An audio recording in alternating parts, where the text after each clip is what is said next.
Hello everyone, welcome back to my channel. जैसे कि आपने टाइटल में पढ़ा, आज हम बात करेंगे डिलीवरी होने के कितने दिन के बाद वापस से पीरियड साइकिल नॉर्मल होता है। जो भी मेरा चैनल फर्स्ट टाइम विजिट कर रहे हैं तो मैं उनको ये बताना चाहूँगी कि मेरी 2 बेटियां हैं और जो भी मैं वीडियोस बनाती हूँ वो मैं अपने प्रेगनेंसी एक्सपीरियंस के थ्रू ये वीडियोस बनाती हूँ। जो भी मैंने प्रॉब्लम फेस की हैं अपनी दोनों प्रेगनेंसी में, मैं चाहती हूँ कि जो भी मैंने प्रॉब्लम फेस की है वो आप लोग ना फेस करें और वही सब प्रॉब्लम्स मैं आप लोगों के सामने लेकर आती हूँ। अगर आपको मेरे वीडियोस पसंद आते हैं तो प्लीज़ मेरे चैनल को सब्सक्राइब और वीडियो को लाइक ज़रूर करिएगा। अभी मैं काफ़ी लंबे टाइम के बाद वीडियोस बनाना वापस से स्टार्ट कर रही हूँ। एक्चुअली मेरी सेकंड डिलीवरी के बाद मैंने वीडियोस बनाना बहुत कम कर दिया था। मेरी अभी दोनों ही बेटियां छोटी हैं तो मैंने वापस से अब वीडियोस बनाना स्टार्ट किया है। तो प्लीज़ अगर मेरे चैनल आपको पसंद आता है और वीडियोस पसंद आते हैं तो मेरे चैनल को सब्सक्राइब और वीडियो को लाइक ज़रूर करिएगा। तो चलिए बात करते हैं अपने टॉपिक पर कि पीरियड्स डिलीवरी के कितने दिन के बाद होते हैं। तो अगर मैं बात करूँ अपनी फ़र्स्ट डिलीवरी के बारे में, तो मेरी फ़र्स्ट डिलीवरी के बाद जब मुझे पीरियड्स आए थे वो आए थे मुझे 9 महीने के बाद।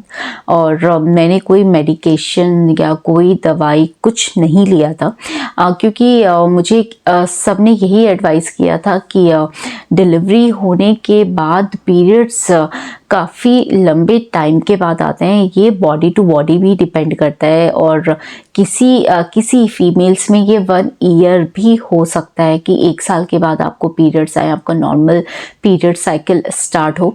और अगर मैं अपनी सेकेंड डिलीवरी के बारे में बात करूँ तो दोनों का पीरियड साइकिल डिफरेंट था। फर्स्ट डिलीवरी के बाद मुझे 9 महीने के बाद पीरियड्स आए थे और सेकेंड डिलीवरी के बाद मुझे पीरियड्स आए हैं 7th मंथ के बाद। तो दोनों ही डिलीवरी के बाद पीरियड साइकिल डिफरेंट था पर ड्यूरेशन लंबी थी।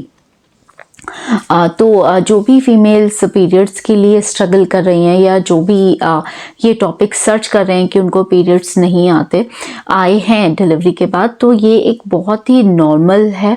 अगर आपको पीरियड्स 1 साल तक भी नहीं आते, अगर आपको आपके बेबी को 1 ईयर हो चुका है और आपको डिलीवरी के बाद पीरियड्स नहीं आ रहे हैं तो आप डेफिनेटली अपनी गायनी को कंसल्ट करें, डेफिनेटली आप डॉक्टर को कंसल्ट करें, क्योंकि पीरियड साइकिल किसी भी फीमेल का होना बहुत ज़्यादा ज़रूरी है। क्योंकि हमने बचपन से यही सुना है, अपनी दादी नानी हमेशा यही सुना है, अगर आपका पीरियड साइकिल नॉर्मल है तो आप बहुत सारी बीमारियों से बचे रहते हैं।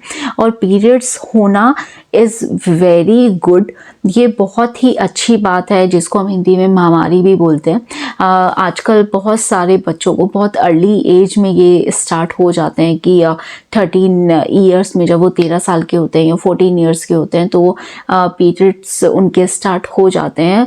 और आजकल बहुत सारी बच्चियों को मतलब टीनेज से पहले ही पीरियड स्टार्ट होते हैं, क्योंकि ये कुछ हार्मोनल इनबैलेंस की वजह से ये सब उनको अर्ली ईयर्स में अगर पीरियड स्टार्ट हो रहे हैं तो कुछ हार्मोनल इन डिसबैलेंस या इनबैलेंस उनमें है। पर पीरियड्स होना इज़ वेरी गुड। तो अगर आपको पीरियड्स नहीं हुए हैं तो प्लीज़ आप अपनी डॉक्टर को कंसल्ट ज़रूर करिएगा। अगर आपको 1 साल तक भी पीरियड्स नहीं हुए हैं और अगर आप ये चिंता कर रहे हैं कि मेरे बेबी को 2 महीने हो गए, 3 महीने हो गए या 6 महीने हो गए कि मेरे को पीरियड्स नहीं हुए हैं, मेरे को कोई प्रॉब्लम तो नहीं है, इट्स वेरी नॉर्मल, ये बहुत ही नॉर्मल है।